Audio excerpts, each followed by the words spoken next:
The Oklahoma City Thunder go up 3-1 against the Minnesota Timberwolves behind a 40-point game, 10 assists, and 9 rebound game from the MVP Shai Gilgeous-Alexander. Is like I said, 40 points, 10 assists, 9 rebounds. Is that why OKC is up 3-1? Or am I missing something? Man. Go ahead. You got it, Jelani. Yeah, bet. That's definitely part of it. That's part of the reason why they won today. I'll say the other part was just the defense on Anthony Edwards.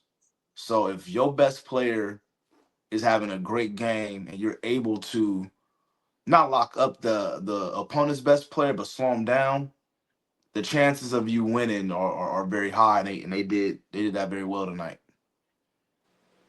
No, I agree. Defensively, they did exactly what they were supposed to. But I also feel like that's what a leader's supposed to do.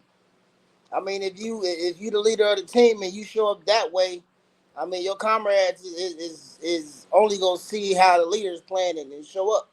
So I believe that's why they won the game. If you look at the last game, I believe that's why they lost.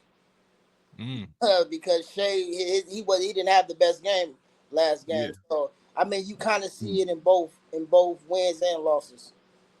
Yeah, nah, you're right. I agree with both of y'all. Like Shai is obviously the head of the snake, but defense won this game. And he had the 40, 10, and 9, almost a triple double. That the game 3 or whatever. I think he had 14 or something in Minnesota. It was a blowout win. And you seen that clip of SGA talking about their intensity and how they made shots, we missed shots, and we just kind of never answered back with anything. But it was obvious that defense was going to be like key in this game. That from the jump, they were blitzing guys. They made it tough on Ant. Like you say, I don't think there's one guy that locks up Anthony Edwards, but just as a team and as a whole, how they flew around on defense or whatever, it just made things real difficult. And Lou Dort, man, he drew like three offensive fouls on just fighting through screens or whatever, and just being tough, playing at 6'4", 6'5", whatever he is, making things difficult for Julius Randle whenever he tries to go one-on-one and stuff with him. Like defense, the versatility they have on D is crazy. That sound crazy too, but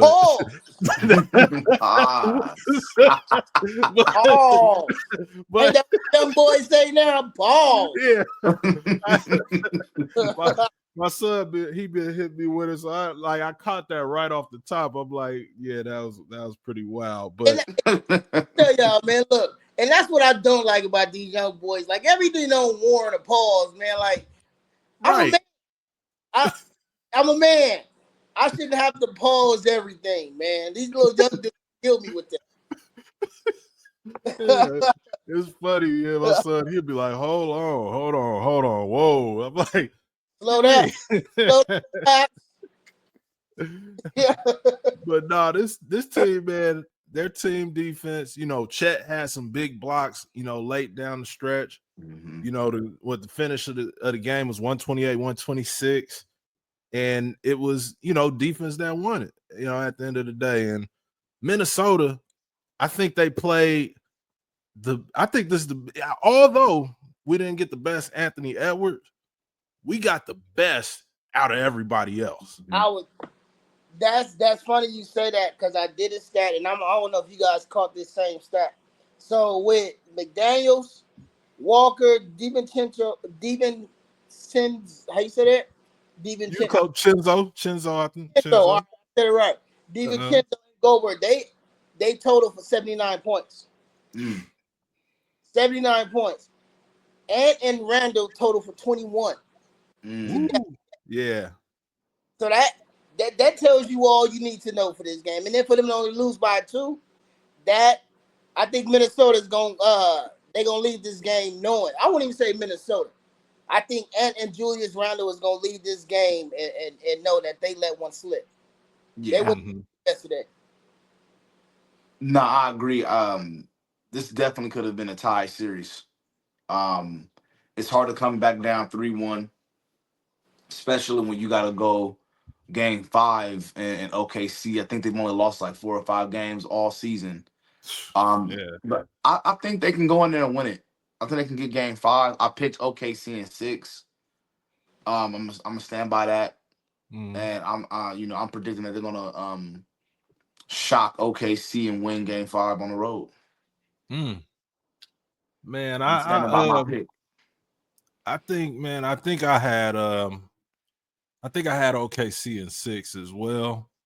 But I'm a renege on that, and I think it's over. I think it's over. I think, with what you have, like I said, with like Dalen pulled out the stat, 79 points from guys that ain't supposed to give you 79 points. Right. Obviously, Ant and Julius Randle, they could have, huge games back at home, but I think OKC, I think they understand how to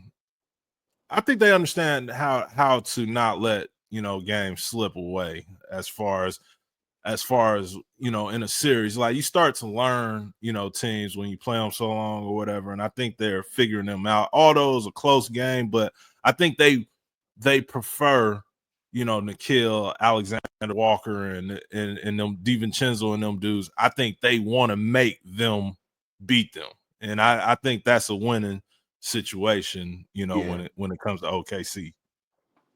I agree. I initially had Minnesota in 7, but I agree with Mark. I think this series is over with. And I only say that just from what I've been seeing. I've been seeing a lot of inconsistencies from Ant-Man and Julius Randle, and it's alarming. You know what I mean? And I say that because, granted, Ant-Man is young. We expect a lot from Ant-Man. We expect that this is his moment, this is his time to shine. But I do believe that this might be one of those moments that he's going to learn more from a loss than he will from a win. And I mean, I know that sounds crazy, but yeah, I get it. This is that moment that he's going to go through where he's going to see, like, okay, I left a lot on the table. I left a lot on the plate. And this is where we come back. And come back next year stronger, or come in the future stronger. Right. And, just looking at it, it's only a 2% chance that a team come back from a 3-1 deficit. I mean, a 3-1 deficit. So if you're a bet man, your money is on the other side, but this ain't something that you want to put a lot of money on, because I would say that. No, especially against this team. Right. And speaking of this team, and like, obviously they've been the best team in the NBA all season. But now, like, I think they are the youngest team in the NBA too, or one of the youngest teams or whatever. But being this young, already playing, they're one game away from playing in the biggest game of all NBA players' lives, which is the NBA Finals.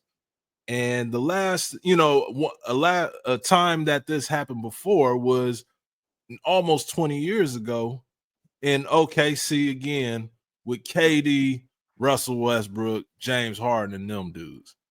When we look at this OKC team versus that team, specifically the core guys, the big three, which team is better in y'all opinion? I think it's a hard question. Mm-hmm. It's a really hard question, because when you look at the old OKC team, if you look at just the 3 stars, you would say that team is better. You're Harden, you're Russ, you're KD. But when we say as a whole, a collective, as a team, it's almost like this team may be a little bit more balanced, I would say, than OKC. I think that OKC of late, or that KD team, they were like, the Lakers like to use this term, top heavy. Get a lot. I ain't gonna say you don't get a lot because I think Kendrick Perkins was a vital part to that team. He was like your anchor. Right. But I think this team is a more balanced and a more balanced team that's more fit to win a championship. Mm. Yeah, I'm gonna go with the old school trio. It sounds crazy even calling them old school, Right. especially since they all three of them in the league. And I do agree with Dalen. Like on paper, from the first man on the roster to the last man on the roster, this team is deeper. Yeah, they were top heavy, but at the end of the day, man, they had 3 future MVPs on that team. Yep. They had 3 Yep. MVPs. So for me, I'm gonna have to go with them.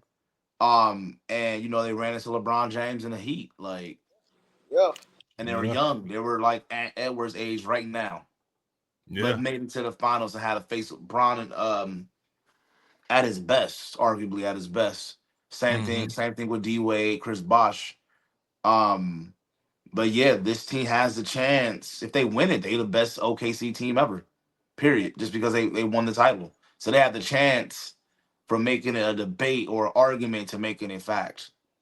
Mm-hmm. Um, they got that opportunity. And luckily on the other side, they don't have the Miami Heat.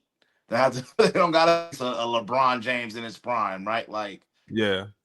that's not a diss to New York or Indiana. That it's just Right. It just is they what not it the is. big three Heat. Yeah. Yeah.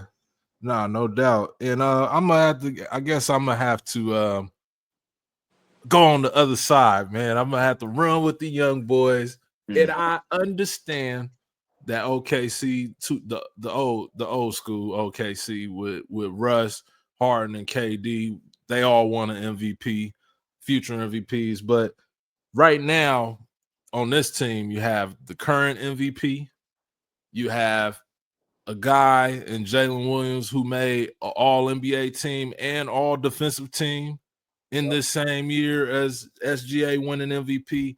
And then Chet Holmgren is still coming into his own. He's one of the best shot blockers in the league. He's one of the most versatile big men. And I think he's the one, obviously, like I feel like KD, Russ, and Harden at that time was still trying, as great as they were. I think they were more talented, For sure. but I think they still were figuring out how to play together. With each other, right.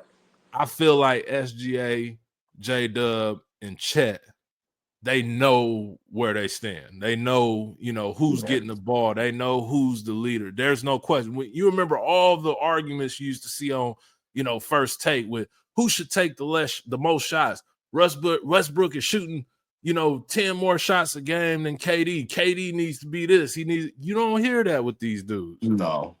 They know the game's close, the game's on the line. We trying to get the ball to SGA. If we need to help out and make an open shot, we here for that. But we go play D, we go do it. It's no question.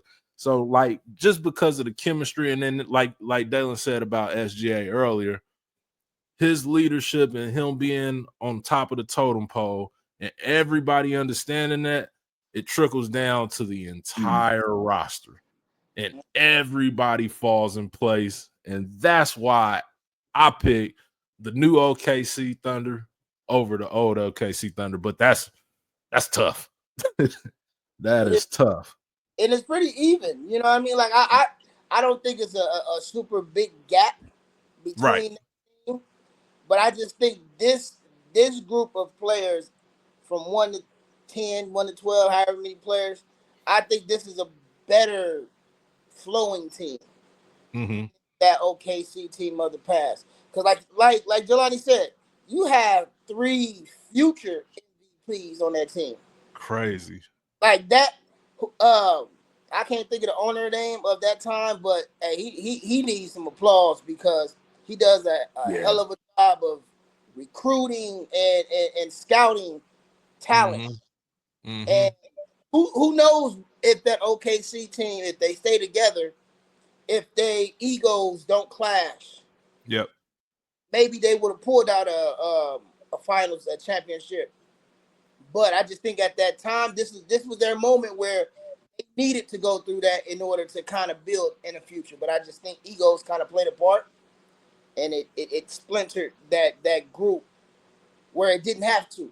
And I see with this group, there is no splinter, there is no ego. Yeah. I feel because even in the interviews, you see all of them. You don't just see one, and that's why I say as a team, that team is a better collective.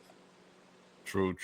Nah, but yeah, like you said, it's you know, I don't think there's really a wrong pick either way because you know both teams is that you know like you got a team that had 3 future MVPs, which is you know that's insane. That is Yeah, insane. man. And shout Like out to OKC as a franchise. yeah, Sure. Because ever since they've been in Oklahoma, you know, drafting Kevin Durant, Harden, and Westbrook, no trades, none of that. And then they flipped all those guys for the guys you see today. So they flipped all of that for the guys you see today. So shout out to Sam Presti and the ownership team over there, man. They do a good job. That's wild, and man. So let's flip it over to the Eastern Conference now. The Eastern Conference, New York Knicks finally got on the board. They down 2-1 to the Indiana Pacers. Can the Knicks tomorrow even this series? I hope they do. Because I feel like if they don't tie this series, it's over. That's just my personal opinion. When they, you know, I picked the Knicks to win in 7. They went down 2-0. I'm like, man, I think it's over. Right? They barely got a win the other day. I think they could tie it up. I hope they tie it up because I just don't see them coming back down 3-1 against this Indiana team. Shout out to Cat. He had a huge fourth quarter, had 20 points. Made some good plays. Looked like a leader. He was in foul trouble. Brunson was in foul trouble. They still found a way to win. That's the interesting thing about this series. Both of these teams, all playoffs, have been coming back. Right. Either one can do it to each other, so it makes it you right. So we seen that yesterday. But I'm hoping that they tie this series and go back to Madison Square Garden. Now I'm gonna play a little bit of reverse psychology. I hope the Knicks win. I hope, right? You know what I mean? But I got the Pacers in it. But I think the question is, can they tie the series? And now I believe they can. Because I mean, as much as we haven't really been locked into what the Knicks are capable in these last 3 games, I think that's a very talented team on that side. I think that they got more than enough talent to even come back and win the whole series, not just win a game, but win the entire series and get to the finals. But I do think the Pacers, for whatever reason, feel like they got their number. You know what I mean? Like I think that's been a thing throughout history. There's always been a team that just got your number, right? For whatever reason. Right? You can go back to the NFL with Tom Brady and the New York Giants. Yep. New England was a 100-1, you know, odds to win. But for whatever reason, Eli Manning just had his number. And we never even talk about Eli as one of the greatest quarterbacks ever. Nah. You know what I mean? Ever. But that team just has their number. And I kind of feel that way about the Pacers and the Knicks. I feel like the Pacers, I don't think they're a more talented team than the Knicks, but I just think they got their number. You know, and I'm with you on that. I think the Knicks can even the series, but I think they have to and it's funny because we've praised Jalen Brunson, you know, all throughout the playoffs because he's been amazing. He's been great. And it's not necessarily that he's been bad, you know, in this series. You know, last game he was in foul trouble. But what it did show is it gave Cat room to be Cat. And that when Cat when he's playing like he's the star, I think the Pacers don't have an answer for him. So now I think it's like I think Jalen Brunson has to see that too, or whatever. Like I see people saying Jalen Brunson dribbled too much. I don't believe none of that or whatever. Even though he do dribble the heck out the ball, he run the clock out. But that's what got him here. But against this Pacers team and how good they are, on defense and tenacious they are, or whatever, they sending multiple bodies at Jalen. There's multiple bodies that's bigger than them as well, or whatever that can make them really work. But when it comes to Cat, there is no answer. So I think Jalen Brunson, Tom Thibodeau, and the rest of the Knicks, I think they have to understand that. Like, although I still think Jalen Brunson is the best player on the team, this series is a Karl Anthony Towns series. I agree. Like that fourth quarter, it was all Karl Anthony Towns. Everybody chipped in, as help, but he was the man. The 20 points in the fourth quarter, I think they found something in that, and I expect Cat to have another big game in game 5 or whatever. No, it's game 4. Game 4. I expect him to have another big game, and that's how I think they even the series. But if it's the other way around, if they go back to playing, how they through Brunson, heavy through Brunson, I could easily see the Pacers going up 3-1.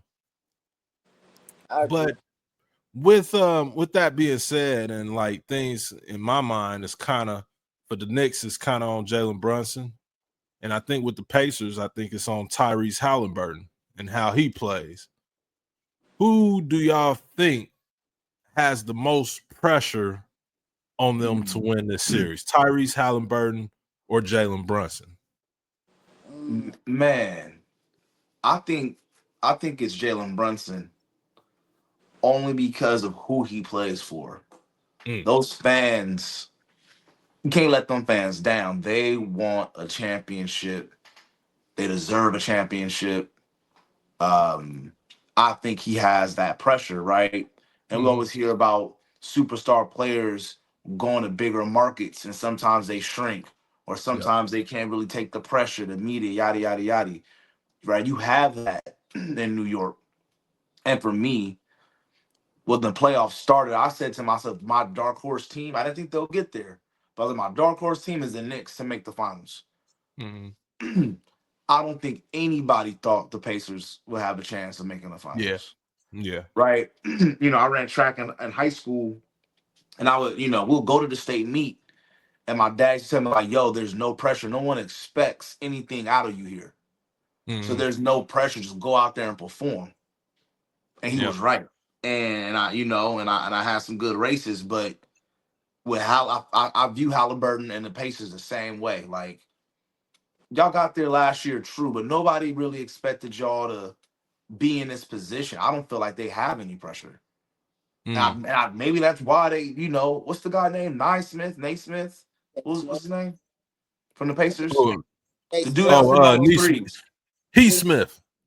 But, right? I did not know that man's name before he hit before game 1. I didn't know who he was. Yeah.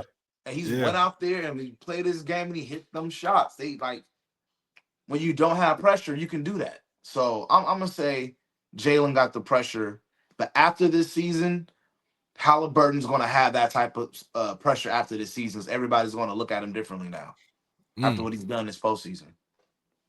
Makes sense. No, I agree with that. I think Indiana is playing with house money. There you go. I don't really feel like they got a lot of pressure on them, and like Jelani said, it's not about the player; it's more about who he played for. The Knicks, city, the market, that brings a lot of pressure, and not a lot of players can play in that. A lot of, I would say, great players want to play in that kind of market because of the pressure it brings. I don't always think it's the player that shrink. I just think it's that market. That market can be suffocating. You know what I mean? And it's not only you hearing it from the media and you seeing it 24/7. You hearing it from the fans.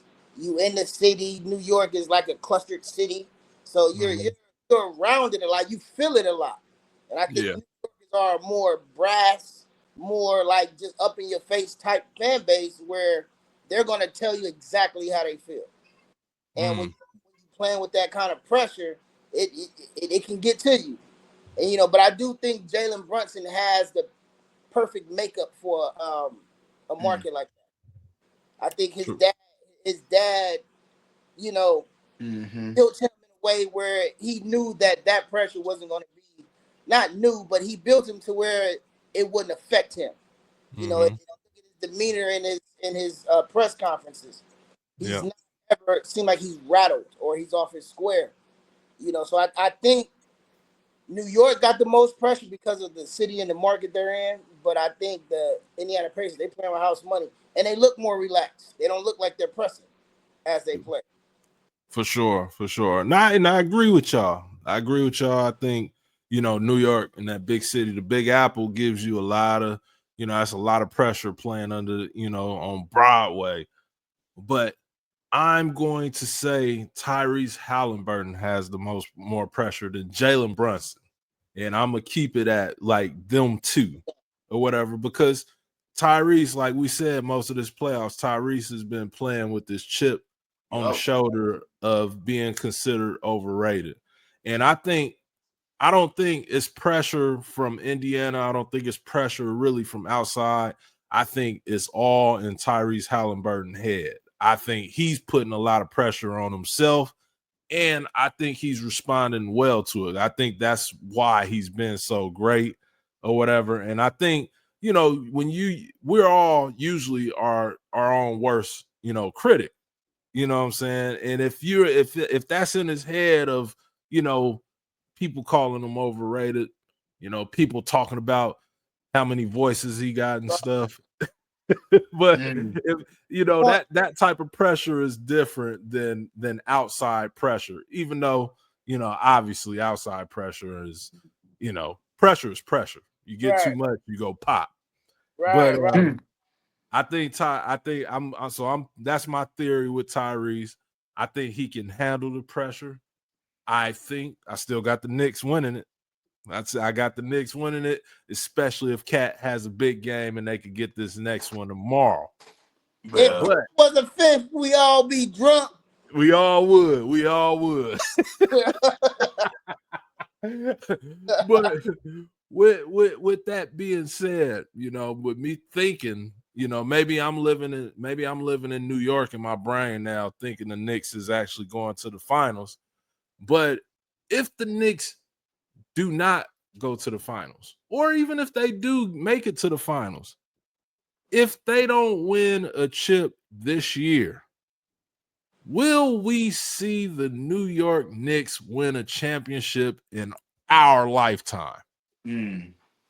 Is this the one time? Do they have to win it now?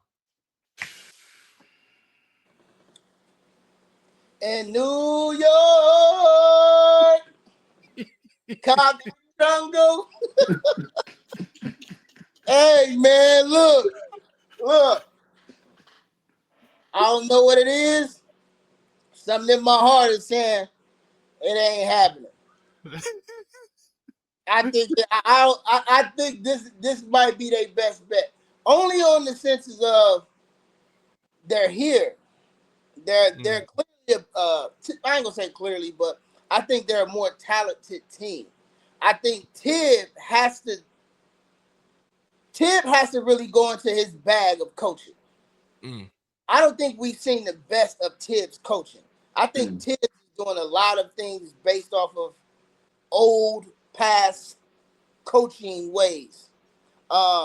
We've seen him go a little deeper in his bench this last game, which kind of unlocked something. And I think Tibbs has to really dig into that. But I do think if New York do not win this year, Tibbs is gone. So I think this will kind of put them back a step.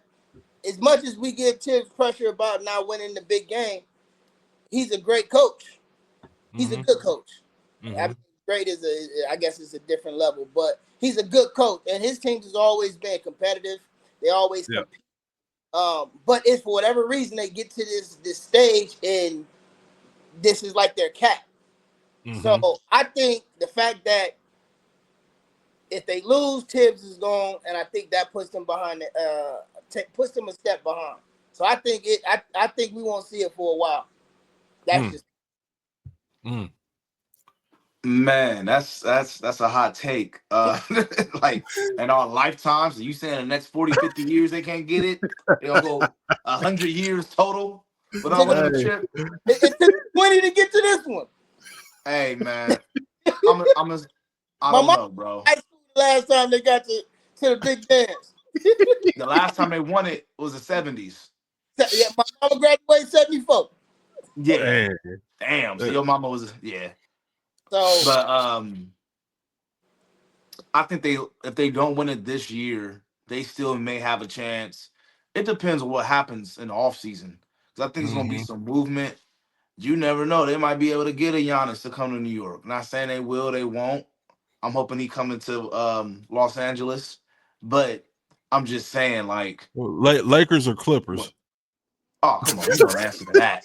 You know that. Why would you even ask me that? Why he ain't gonna pass up the living room to go to the basement. I'm saying, Giannis, listen to me, man.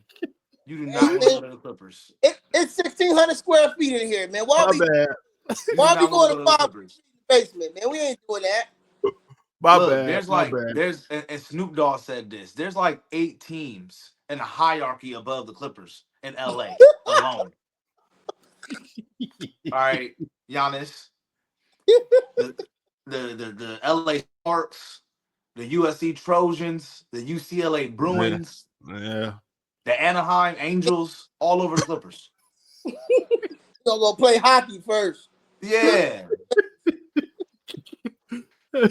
All over the Clippers. But back to my point.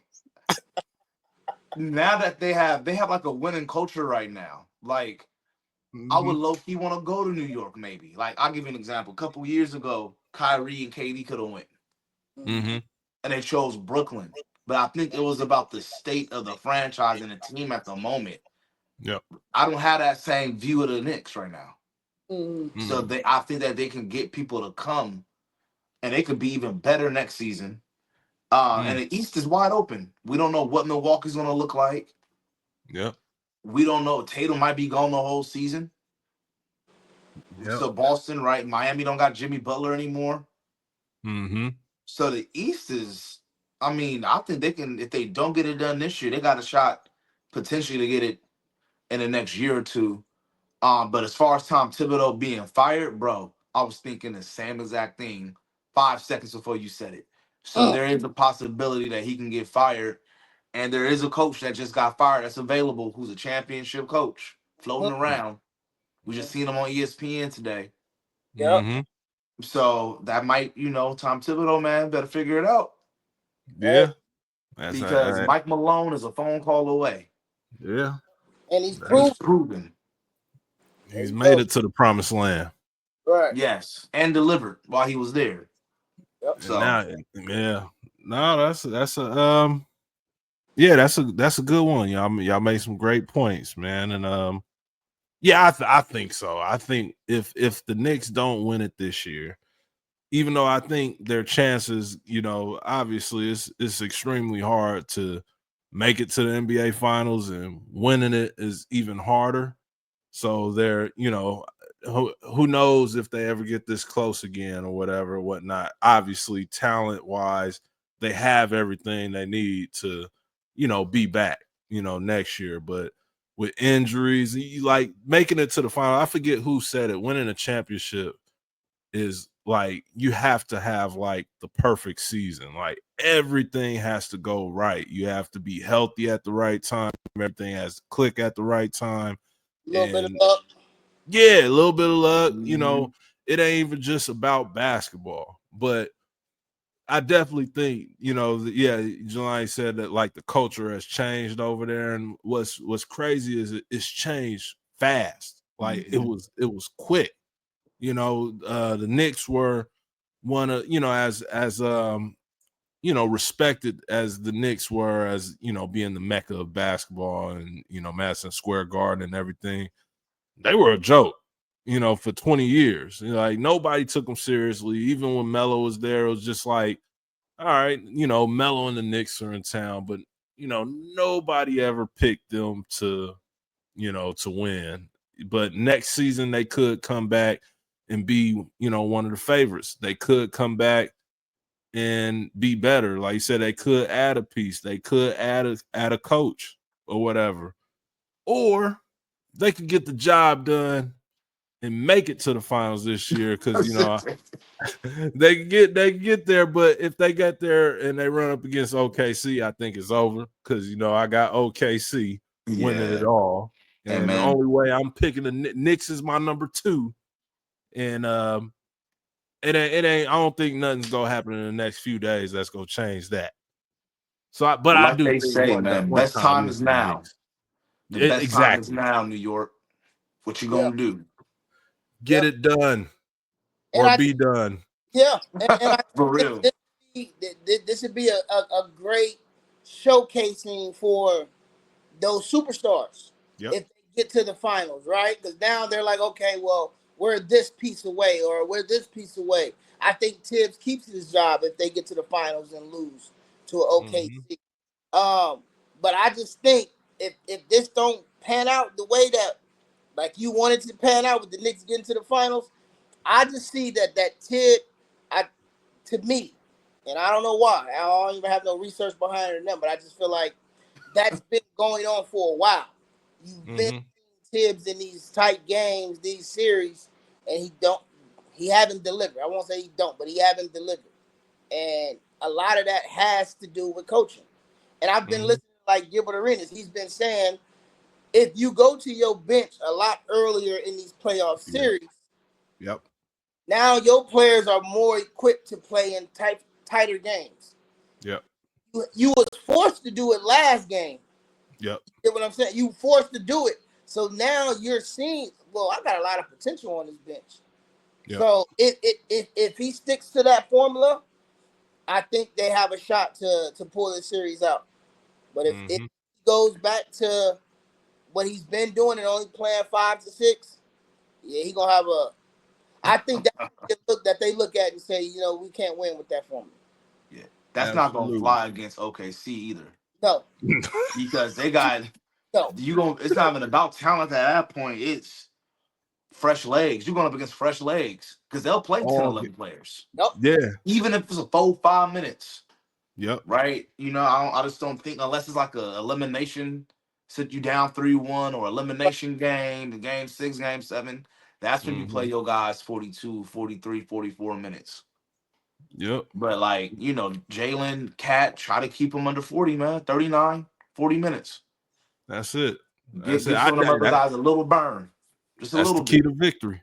That's the key to victory for New York. It's probably on Tibbs more than anybody. Oh yeah. Yeah, that's So who do we got? So who do you got? Do you got? I guess that's what we can probably go with, right? Who? I think, and I'll just shoot mine out. I think I got the Pacers pulling this one out. The series or the game? This game. I think Pacers up 3-1. If they go up 3-1, it's a wrap. And I don't know for whatever they look more relaxed playing in Madison Square Garden than they do at home. I think Tyrese like being a villain. I think he likes it. Trae Young the same way. Yeah. There's just something about that building. Yeah. Hey, ever since Dark Knight came out and we all fell in love with the Joker, that's what it all changed. Everybody want to be a villain. Yeah, villain. Man. The new hero. Yeah, right. Anti-hero. I can't say the Pacers because I'm picking the Knicks to win, so I can't say the Pacers. So I got the Knicks winning I got the Knicks in a blowout victory. I'll say that. We know where your heart's at, dog. I got the Knicks, man. I'm sticking with my picks. Even though I've been historically bad this postseason with my picks. It's okay. It happens. We're going to have to go back. I'm not the only one. Yeah, we're going to have to go up and try to track and figure out who was right the most or whatever, I whatnot. was definitely wrong the most. I'm claiming it now. Unless somebody out there was just This is why losing every round. I stopped betting on games, man. Because every time I pick a team to win, we lose by 30, and I lose $20. Yeah, we can have that. But no, I'm still sticking with the Knicks. They're gonna tie it up, and then game 5 gonna determine everything. Yeah, It's gonna be a 5. game 5 of a lifetime. That's my prediction. Yes, sir, man. Well, I guess we could wrap this thing up, man. The closers doing another one. We almost through the whole playoffs. We almost to the finish line, man. The NBA Finals is right around the corner. And those of you who are still watching at this point, we appreciate y'all for rocking with us. The other day, in the last month, we just hit 50,000 views on our content, the closers. Where we thank y'all, man. Keep liking and interacting with us, and we'll keep putting out more content. But until tomorrow, till the Pacers and Knicks face off, we are out of here. Hey. Peace.